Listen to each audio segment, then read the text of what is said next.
Salut à tous, alors bienvenue dans cette vidéo dans laquelle on va parler un petit peu du rapport musculation enfant-adolescent, la place du sport et surtout de la musculation dans la vie des jeunes, dans la vie de vos enfants. Mais avant ça, la petite intro.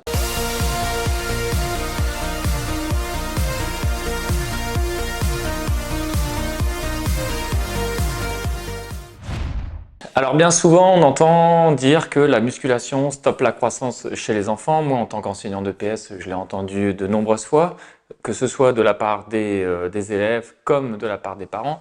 Malheureusement, c'est une idée reçue qui s'est propagée d'année en année et qui a vraiment la vie dure. Alors l'idée de cette vidéo, ça va être de casser ce mythe et de vous démontrer l'importance et le rôle qu'a la musculation et plus globalement les sports qui ont pour but de déplacer des charges, l'impact qu'ils ont sur le corps humain et notamment sur le corps des enfants et surtout l'impact que ça a sur leur croissance. Les inconvénients et les bénéfices, les risques qui peuvent être présents dans ces pratiques mais qui peuvent être supprimés lorsque c'est bien réalisé et bien encadré. L'idée, ça va être de vous montrer que la musculation stimule la croissance, d'accord, au lieu de l'arrêter, permet d'améliorer les résultats scolaires, améliore donc la concentration, prépare davantage le corps et limite les risques de blessures dans les autres activités physiques. Ça veut dire que la musculation est bénéfique par exemple dans la pratique du foot chez les enfants qui pratiquent le foot. Ça permet de préparer l'enfant à la réalité des choses, à la réalité de la vie en société. Pourquoi? Parce que ça le met face à lui-même et face à la réalité des résultats. Comment accepter parfois un échec et comment se relever pour retourner travailler de manière à atteindre son objectif. En plus de ça, ça permet d'améliorer et de mieux intégrer l'importance d'une alimentation équilibrée et d'une bonne hygiène de vie au quotidien. Pourquoi? Parce que quand on veut obtenir des résultats grâce à la musculation notamment, il faut pour pouvoir les optimiser, ces résultats, avoir une hygiène de vie qui va avec. Et bien évidemment, ça nous permet également de lutter contre des maladies comme le diabète et l'obésité qui sont de plus en plus présentes, je vous le rappelle, chez nos enfants. Et surtout aujourd'hui, on a besoin de personnes qui savent prendre soin de leur santé. Et la santé, ça passe quoi? Ça passe par quoi? Par l'activité physique et notamment la musculation, comme je disais juste avant. Pourquoi? Parce qu'elle va induire, elle va forcément provoquer chez les gens le besoin d'avoir une alimentation équilibrée, un sommeil plus régulé pour justement bénéficier des résultats que la musculation peut leur apporter. D'où l'importance de la mettre en pratique le plus tôt possible. En plus de ça, en termes de santé, je ne parle pas forcément de performance, mais également de vie quotidienne. Pourquoi? Parce que la musculation va vous aider à intégrer des améliorations dans vos postures au quotidien, de manière à éviter de se blesser. Donc c'est aussi un sport de prévention. Et malheureusement, actuellement, via différents médias, j'estime que la société subit clairement une désinformation autour des pratiques de déplacement de charge, donc tout ce qui est musculation, haltérophilie, crossfit, mais il y en a d'autres, sous d'autres noms. Mais c'est vraiment les trois activités de déplacement de charge qu'on retrouve le plus souvent. Et d'ailleurs, justement, par rapport à ça, je voulais faire un petit rappel historique sur l'évolution et la naissance du culturisme. Il faut savoir que le culturisme, c'est simplement le fait de vouer un culte au corps. C'est le fait de construire le corps humain. Sauf que aujourd'hui, quand on parle de musculation, on pense tout de suite à l'abus, on pense au dopage, etc., à la performance. Sauf que la musculation, c'est la méthode d'entraînement qui permet de répondre aux objectifs du culturisme, qui est la construction du corps. Et je vous mets une petite photo d'un des précurseurs du culturisme qui est Eugène Sandow. Et vous pouvez le voir sur les photos, il a tout simplement un physique développé musculairement. Ça, c'est pour moi un exemple, c'est pour moi un physique équilibré, c'est un physique athlétique. Alors certaines personnes diront que c'est trop, d'autres peut-être pas assez. Peu importe, chacun son avis. Et du coup, la méthode utilisée par le culturisme, comme je disais, c'est la musculation. Et la musculation, elle prend appui sur plusieurs points fondamentaux. Tout d'abord, l'entraînement physique avec l'utilisation de charges adaptées. La construction d'une posture parfaite, parce que pour développer et déplacer une charge, si on ne se place pas correctement, on risque de se blesser. D'où l'importance et l'intérêt de la musculation à ce niveau-là. Ça nous oblige à intégrer davantage une meilleure représentation du corps dans l'espace, un meilleur placement et du coup une meilleure concentration sur son ressenti interne. La musculation prend appui également sur l'adoption d'une alimentation équilibrée, autrement on n'a pas forcément les résultats qu'on attend. Et bien évidemment, ça prend appui sur le respect de son propre corps. On apprend à se respecter, à respecter son corps. Et en découle forcément un bien-être global, psychologique, mental, on se sent mieux et forcément on est aussi plus à l'aise avec les autres. Et ça répond aussi à une problématique de société actuelle qui est la perte de la confiance en soi. Parce que les gens ont perdu l'habitude de se défier dès le plus jeune âge, d'apprendre un peu mieux à se connaître, de vivre davantage d'expériences, notamment à travers le sport, et notamment vivre un petit peu plus souvent l'échec, parce qu'à travers le sport, souvent on se plante et puis ensuite on recommence, et quand on réussit, on construit finalement sa confiance en soi. Et ça, nos jeunes aujourd'hui le vivent de moins en moins. Donc dès qu'ils sont confrontés à l'échec, dans la vie de tous les jours, à l'école ou autre, finalement ils se désestiment et ils se sentent incapables. Et c'est là-dessus finalement qu'a un gros intérêt, le sport. Maintenant, je vais vous faire un petit rappel au niveau anatomique. On va parler du squelette, parce que là, chez l'adolescent, c'est ce qui m'intéresse le plus. Chez l'enfant et l'adolescent, c'est ce qui m'intéresse le plus, le squelette, en dehors de la partie musculaire. Donc l'os, globalement, il est composé de deux extrémités et d'un corps. L'extrémité est appelée épiphyse et le corps de l'os est appelé diaphyse. Et entre la diaphyse et les épiphyses, il y a ce qu'on appelle des plaques de croissance. Finalement, c'est à ce niveau-là que le tissu osseux va se développer et va permettre l'allongement de l'os et aussi va lui permettre de se renforcer avec le temps et avec les différentes pratiques que vont vivre nos enfants. Et du coup, ces plaques de croissance, ces zones finalement de développement sont pendant l'enfance des zones un peu plus fragiles, elles sont plus malléables. C'est là où il faut faire attention à ne pas faire n'importe quoi et à ne pas engager les enfants dans des déplacements de charge qui sont totalement inadaptés. C'est là où il y a une première attention à porter. Mais l'avantage de ces sports-là va être de contraindre ces zones-là qui vont stimuler la croissance osseuse parce que la musculature va venir, grâce au déplacement de charge, créer des tensions finalement au niveau des os et les os en réponse vont donc du coup déclencher finalement la sécrétion de cellules osseuses pour qu'elles puissent et pour que l'os puisse se développer.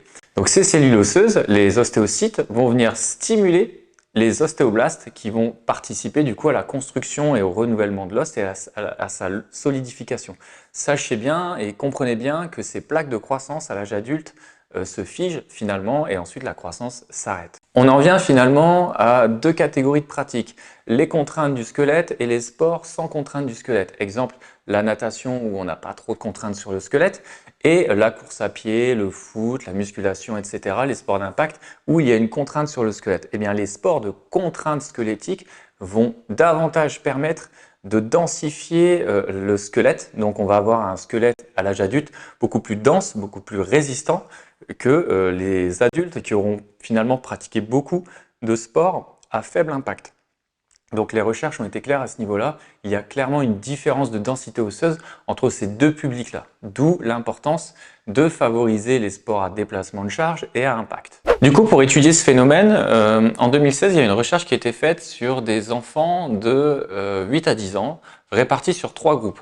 Donc on avait un groupe axé sur des jeux de ballon, on avait un groupe musculation qui pratiquait des exercices au poids de corps sous forme de circuit, et il y avait un groupe témoin finalement qui ne pratiquait pas. Ça se pratiquait 3 fois par semaine à raison de 40 minutes, le tout pendant 10 semaines.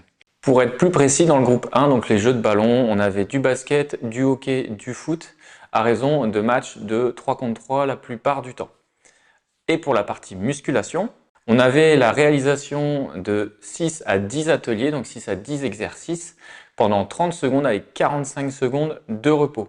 Les exercices étaient basés sur des mouvements au poids de corps, tout ce qui est sit-up, gainage, jump squat, squat, voilà, donc des exercices au poids de corps. Et grâce à ça, on a pu observer finalement dans ces deux groupes une amélioration de la densité osseuse et de la musculature, avec des résultats supérieurs dans le groupe musculation. Alors tout ça, ça veut dire quoi? Ça veut dire que finalement, les sports à impact, les sports où il y a une contrainte sur le squelette, permettent de favoriser le développement de la musculature et notamment le développement du squelette. Et ça a un intérêt énorme puisqu'à l'âge adulte, ce processus-là, il va être clairement presque stoppé. Donc ça va être difficile de lutter contre un squelette davantage, plus poreux, donc moins dense, ça veut dire plus fragile. Pour lutter et contrecarrer ces effets-là, ça va prendre beaucoup plus de temps et ça va être compliqué. D'où l'intérêt finalement pendant l'enfance de stimuler au maximum le squelette de manière à ce qu'il se solidifie pour être beaucoup plus résistant dans toutes les pratiques que l'enfant devenu adulte pourra ou voudra réaliser. Donc vous, en tant que parent, vous avez ce rôle-là de prévention, de lui permettre de lui donner les outils pour qu'à l'âge adulte, il soit beaucoup plus résistant et évite les blessures. Sachant qu'au-delà de ça, parce que ça va bien plus loin, ça permet aussi aux gens de se sentir mieux dans leur tête et de stimuler aussi leur système immunitaire et donc d'être moins fragile, moins souvent malade. Donc finalement, c'est un gain global. Il y a une deuxième recherche qui a été réalisée par un institut pédiatrique et qui confirme ces résultats-là, notamment en termes d'amélioration de la croissance osseuse, mais également de l'amélioration des performances dans les autres sports qui, eux, viennent prendre appui sur les bienfaits de la musculation. Et je le répète, les bienfaits de la musculation pour les autres sports, ça va être déjà une solidification osseuse, une amélioration de la posture et du coup, les enfants vont avoir une meilleure conscience de leur corps dans leur pratique spécifique, donc de spécialité, et vont savoir parfois mieux gérer leurs déplacements et éviter d'adopter des postures qui risqueraient de les blesser. D'autres travaux ont été menés sur l'activité physique et ses bienfaits sur les résultats scolaires. L'objectif, finalement, l'idée de ces recherches, c'est de prouver qu'à travers et pendant l'activité physique, et ce, peu importe l'activité physique, le cerveau est davantage stimulé. L'activité physique va avoir un effet au niveau sécrétion hormonale, au niveau stimulation de différentes aires somatiques, etc. Et ça va permettre ensuite aux enfants d'être plus concentrés. Et cette concentration-là en cours, elle est très très très importante puisque ça va leur permettre également d'absorber et d'intégrer davantage d'informations et donc d'être plus efficaces et par voie de conséquence les amener à améliorer leurs résultats scolaires. Ça veut dire pratique physique pendant l'école, donc sur le temps de l'école, mais également pratique physique extrascolaire. Et cette pratique physique extrascolaire, elle dépend de l'investissement des parents. Donc, quand vous en avez la possibilité, poussez vos enfants à pratiquer, à avoir une activité physique. C'est vraiment très important pour leur avenir. Je voulais revenir sur l'âge à partir duquel on peut pratiquer une activité physique et notamment l'activité de musculation d'haltérophilie CrossFit. Il faut savoir qu'aujourd'hui, dans les salles de CrossFit, donc dans les fameuses box, on a des catégories d'âge. Donc les enfants peuvent déjà démarrer très tôt, même avant 10 ans. Mais les encadrants, eux, sont suffisamment bien formés pour savoir quoi leur faire faire. Évidemment, on ne va pas demander à un gamin de 8 ans de soulever une barre de 20 ou 40 ou 100 kilos. C'est là où finalement il y a toute une progressivité. Pourquoi? Parce que dans un premier temps, on va apprendre à l'enfant la posture. On va lui apprendre à intégrer les bonnes positions. Seulement après, on pourra s'amuser à venir intégrer des charges. Donc il faut bien noter cette notion de progressivité. Donc vous, parents, n'ayez plus peur quand on vous dit on va lui faire pratiquer de la musculation. En tant qu'encadrant, on sait très bien de quoi on parle. Musculation, ça englobe toute une pratique, mais avec une notion de progressivité à l'intérieur. De ce fait, en parlant d'âge, à partir du moment où l'enfant a la bonne posture, on peut commencer à intégrer des déplacements de charge, mais de charge adaptées. Et là, je vais vous passer tout un ensemble de vidéos qui viennent de différents univers, que ce soit l'haltérophilie, la musculation, le crossfit, où vous voyez des enfants pratiquer sans prendre le moindre risque.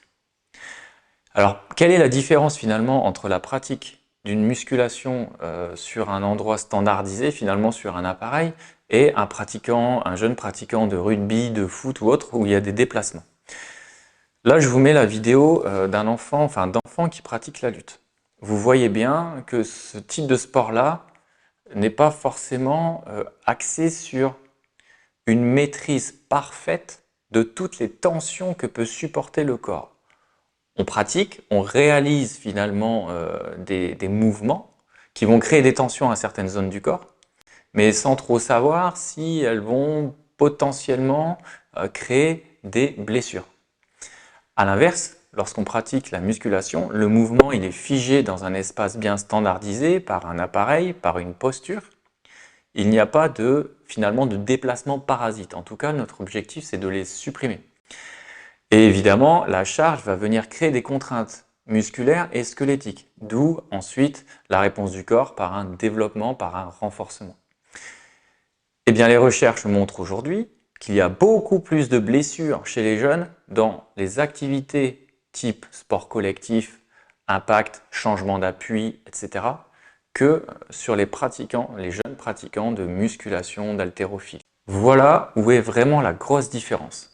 D'où l'importance finalement, et moi je vous conseillerais de faire ça, d'envoyer vos enfants dans des clubs de musculation où ils peuvent être reçus, donc en général là en France notamment c'est plus le CrossFit, où ils vont du coup apprendre à bien se placer, à renforcer également leur corps, et ça va être bénéfique pour venir derrière mieux absorber les contraintes des autres sports qu'ils ont envie de pratiquer, et notamment souvent le foot, le rugby ou autre.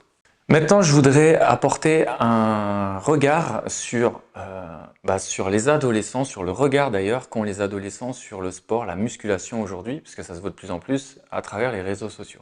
Faites bien attention, vous, parents, de sensibiliser vos enfants à ce qui émane finalement de ces réseaux sociaux-là. Les gens qui diffusent du contenu et des exercices de musculation divers et variés n'ont pas forcément de bonnes intentions. Ils ont ce besoin de se montrer sans pour autant avoir le besoin de transmettre quelque chose d'utile.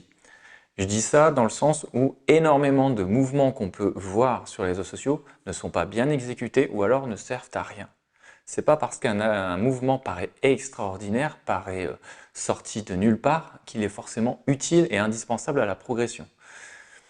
Et en musculation, de manière empirique, il y a quelques mouvements qui reviennent tout le temps, comme le soulevé de terre, le squat, le développé couché, tout ce qui est curl. Donc les curls, c'est tout ce qui est mouvement de biceps. Bref, il y a des exercices vraiment connus depuis des dizaines d'années qui sont suffisamment efficaces sans avoir besoin d'aller les compléter avec des mouvements un peu hybrides qui sont souvent mal exécutés et là, il y a risque de blessure. Donc privilégier des mouvements basiques, mais faits de manière efficace, plutôt que des mouvements un petit peu tirés par les cheveux qui risquent de vous blesser. Donc faites bien attention à travers ce que vous voyez sur les réseaux sociaux. Et en plus de ça, les résultats que vous pouvez aussi observer, les résultats physiques, sont parfois biaisés parce qu'on ne connaît pas le passé de la personne, parce qu'on ne sait pas vraiment ce qu'il fait, ce qu'il mange et comment il a obtenu ces résultats. Donc, soyez prudent sur le regard que vous portez sur ce sport à travers les réseaux sociaux. Voilà, alors j'espère que cette vidéo vous a plu. Ça me tenait vraiment à cœur, j'en parlais depuis un moment, je voulais vraiment la faire parce que ça fait beaucoup trop longtemps que j'entends tout le temps cette phrase « Oui, mais la musculation, c'est pas bon, mon papa il m'a dit que, ma maman elle m'a dit que ça arrêtait que ça arrêtait la croissance. » Franchement, j'en avais marre d'entendre ça parce que c'est de la désinformation totale et les gens ne vont pas chercher la vraie information, ne creusent pas davantage et finalement ça a pour conséquence d'empêcher les enfants d'avoir accès à quelque chose qui est fondamental et qui est accessible dans d'autres pays depuis bien longtemps. Et je trouve ça vraiment dommage. Donc aujourd'hui, on a les connaissances, mais on n'a pas forcément la volonté d'aller casser certains mythes. Et ça en est un. Donc détruisez-le autour de vous. Faites partagez cette vidéo-là parce qu'elle est vraiment d'utilité publique. C'est important. Donc la musculation doit faire partie de votre vie le plus tôt possible. Surtout si ça vous intéresse, si ça vous plaît, foncez, arrêtez de vous retenir. Commencez par des exercices au poids de corps si vous êtes encore trop jeune pour rentrer en salle de musculation. Mais dès que vous pouvez et si vous en avez la possibilité, foncez. Et vous, parents, faites le nécessaire pour amener vos enfants à cette pratique-là.